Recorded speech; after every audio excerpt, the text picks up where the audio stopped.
जय हिंद प्यारे बच्चों, आप सभी का स्वागत है जीके जेएस गुरु के इस बेहतरीन से लेक्चर्स में। आज के इस लेक्चर्स में हम बात करने वाले हैं आपके बिहार पुलिस एग्जाम के लिए न्यू प्रैक्टिस सेट, जो कि काफ़ी ज़्यादा इंपॉर्टेंट आपके एग्जाम के लिए होने वाला है। चलिए स्टार्ट करते हैं फर्स्ट नंबर क्वेश्चन से, जो कि वन लाइनर होने वाला है और बिल्कुल आपका टाइम वेस्ट बहुत ही कम होगा।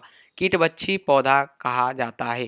कीटभक्षी पौधा जो है ये कहा जाता है किसको? तो ये न्यूट्री, याद रखिएगा, न्यूट्रीकुलेरिया को। न्यूट्रीकुलेरिया को क्या कहा जाता है? कीटभक्षी पौधा कहा जाता है।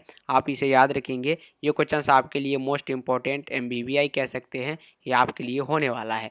अगला क्वेश्चन है question number second number question आपसे जो पूछा जा रहा है साथियों कि न्यूट्रीकुलेरिया का पौधा उगता है।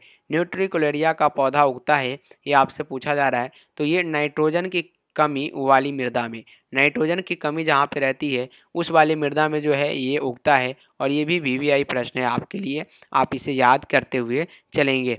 नेक्स्ट क्वेश्चन की ओर बढ़े तो अगला नंबर सवाल आपसे थर्ड नंबर क्वेश्चन है कि वर्णवृंत कहते हैं। वर्णवृंत किसको कहते हैं? तो ध्यान देंगे, वर्णवृंत जो है प्यारे साथियों, ये हम लोग पत्तियों में जो एक लंबा, पत्ती में जो एक लंबा डंठल होता है उसे वर्णवृंत कहते हैं। कुछ इस प्रकार के पत्ती होते हैं, कुछ इस प्रकार से होते हैं। ये रफली डायग्राम आपके सामने है, मान लीजिए। और ये जो है, ये वाला भाग जो है साथियों, इसको हम लोग कहते हैं वर्णवृंत। याद रखिएगा, ऑप्शंस तो नहीं है, बिल्कुल यहाँ पे आंसर को याद रखने का प्रयास कीजिएगा। ये आपके एग्जाम के लिए काफ़ी ज़्यादा इंपॉर्टेंट क्वेश्चंस होने वाला है। चलिए अगला सवाल है कि सर उत्तक या दारू उत्तक को और किस नाम से जानते हैं? इसका जवाब देने का प्रयास कीजिएगा। उत्तक और दारू उत्तक को और हम लोग किस नाम से जानते हैं? मैं देखना चाहता हूँ कि किस किस का राइट आंसर आ रहा है।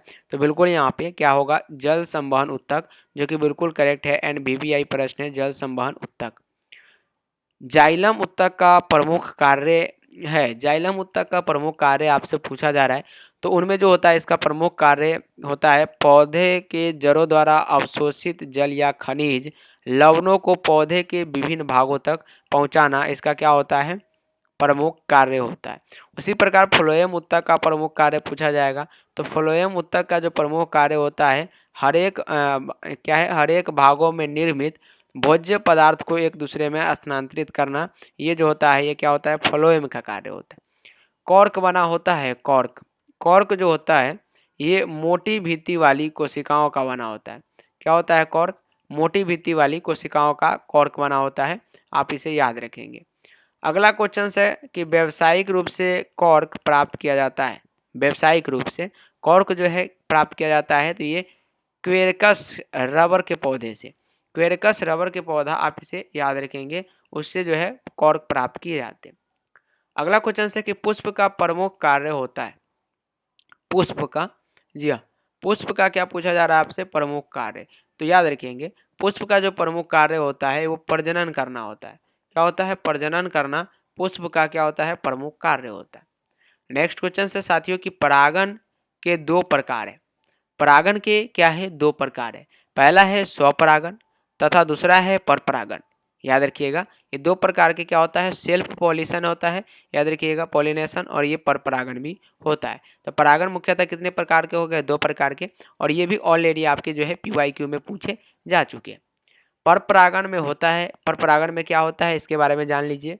ये भी प्रश्न, यहाँ से सवाल जो है काफ़ी आपसे कॉम्पिटिटिव के एग्जाम में पूछे जाते हैं। तो परपरागन में क्या होता है? परपरागन में एक पुष्प के परागकण उसी जाति के दूसरे पुष्प के वर्तिकाग्र पर पहुंचते हैं, उसको हम लोग क्या कहते हैं? परपरागन कहते हैं। चलिए निषेचन कहते हैं। निषेचन हम लोग किसको कहते हैं? तो परागकण और बीजांड के संयोजन को, परागकण और बीजांड के संयोजन को हम लोग क्या कहते हैं? फर्टिलाइजेशन यानी निषेचन। फल का निर्माण होता है, तो फल का निर्माण साथियों अंडाशय में, अंडाशय से होता है फल का निर्माण, और बीज से बीजांड का निर्माण होता है। हेलियो क्या है? हेलियोसेंट्रिक थ्योरी का प्रतिपादन किसने किया? तो ये कॉपरनिकस ने किया था। लोलक की कलाविधि बताना है, तो लोलक की कलाविधि जो है लंबाई के ऊपर निर्भर करती है। क्या करती है? लंबाई के ऊपर निर्भर करती है। किसका? लोलक की कलाविधि। सूर्य से पृथ्वी की दूरी लगभग है। सूर्य से पृथ्वी की दूरी लगभग क्या है? तो 149 के पावर -8 मिलियन किलोमीटर। दूध से दही बनना किसका उदाहरण है? दूध से दही बनना साथियों भौतिक परिवर्तन का क्या है? उदाहरण है। ये भी करेक्ट आंसर होगा आपका। भौतिक परिवर्तन का उदाहरण है दूध से दही बनना। तो ये भी आपके लिए जो है इम्पोर्टेंट है, इसके भी आप याद करके रखेंगे। अंतरिक्ष में मोमबत्ती में ज्वाला उत्पन्न नहीं होता, क्योंकि अंतरिक्ष में क्या गुरुत्वाकर्षण नहीं होता, इसलिए क्या होता है वहाँ पे मोमबत्ती में ज्वाला उत्पन्न नहीं होता है, क्योंकि गुरुत्वाकर्षण की कमी होती है। हेलियोसेंट्रिक थ्योरी के अनुसार ब्रह्मांड का केंद्र है, ब्रह्मांड का केंद्र हेलियोसेंट्रिक थ्योरी के अनुसार पूछा जा रहा है तो सूर्य, सूर्य जो है ब्रह्मांड का केंद्र माना जाता है। अंतर्राष्ट्रीय मात्रक में बल की इकाई बताना है, तो अंतर्राष्ट्रीय मात्रक में बल की जो इकाई है ये न्यूटन पर मीटर है, याद रखेंगे आप। अगला क्वेश्चन है कि सर जब अर्धचालक होता है तो सूर्य पृथ्वी तथा चंद्र के बीच का कोण क्या हो जाता है, ये 90 डिग्री हो जाता है। क्या होता है 90 डिग्री, याद रखेंगे। अगला है कि द्रव्यमान आयतन और भार क्षोभ मंडल को कहा जाता है, तो ये परिवर्तन मंडल इनको हम लोग कहते हैं।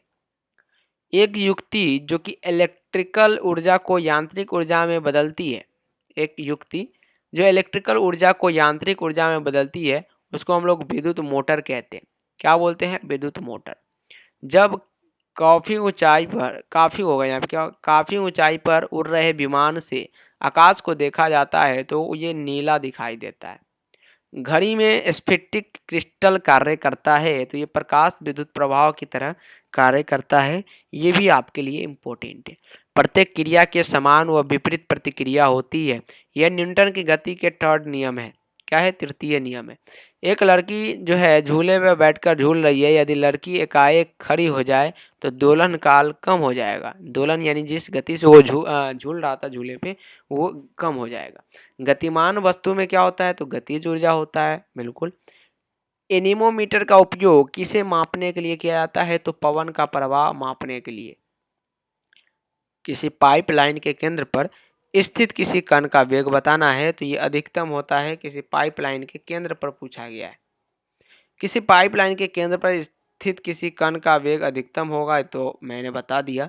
एक व्यक्ति एक दीवार को धक्का देता है, मान लीजिए ये दीवार है, एक व्यक्ति इसको धक्का दे रहा है इधर की ओर, वह विस्थापित करने में असफल रहता है, यहाँ से यहाँ लाने में असफल रहता है, तो वह करता है, कोई भी कार्य नहीं कर रहा है। मान लीजिए 50 केजी का वस्तु है और आपसे ये उठ ही नहीं रहा है, 50 केजी का वस्तु आप इसमें लगे हुए हैं, अगला व्यक्ति को लग रहा है कि ये काम कर रहा है, लेकिन ये वस्तु आपसे यहाँ नहीं डला पाया, तो वो क्या समझेगा अगला व्यक्ति कि ये आपसे कोई भी काम नहीं हो रहा है, यानी कोई भी कार्य नहीं किया गया। किसी वस्तु का संवेग निर्भर करता है तो द्रव्यमान यानी m मास पर और वेग यानी v पर, याद रखिएगा। जब कोई तरंग एक स्थान से दूसरे स्थान तक जाती है तो वो परिवहन करती है ऊर्जा का, अपने आप एनर्जी लेके जाती है। क्या ले जाती है, अपने होके एनर्जी। ऑप्टिक फाइबर को आमतौर पर प्रयोग किया जाता है, तो ये जो है संचार के रूप में प्रयोग किए जाते हैं। जब ध्वनि तरंगे चलती है तो अपने साथ क्या ले जाती है, ऊर्जा ले जाती है, एनर्जी। नेक्स्ट क्वेश्चन है साथियों की दंत चिकित्सक का दर्पण होता है अवतल दर्पण, याद रखेंगे। मैक संख्या कहते हैं, मैक संख्या जो है किसी विमान के वेग और ध्वनि के वेग के अनुपात को हम लोग क्या कहते हैं, मैक संख्या कहते हैं। नेक्स्ट क्वेश्चन है ध्वनि हवा में तेजी से गति करेगी जब आवृत्ति अधिक हो। प्रकाश का अपवर्तन निर्भर करता है माध्यम के घनत्व पर। अष्टभुजाकार प्रिज्म में फलक होते हैं तो 10 होते हैं। डायोड का उपयोग जो है एम्पलीफायर के रूप में किया जाता है, याद रखेंगे। ऑप्टिकल फाइबर का प्रयोग जो है एंडियोस्कोपी में किया जाता है। और प्रकृति में सबसे सशक्त बल जो है नाभिकीय बल है, सबसे दुर्बल बल गुरुत्वीय बल है। और प्रकाशीय तंतु निर्भर किस पर करती है, कांच या प्लास्टिक से। तो साथियों ये टोटल प्रश्न आपके बिहार पुलिस एग्जाम के लिए काफ़ी ज़्यादा इम्पोर्टेंट था। उम्मीद है कि काफ़ी अच्छा आपको ये प्रश्न लगा होगा।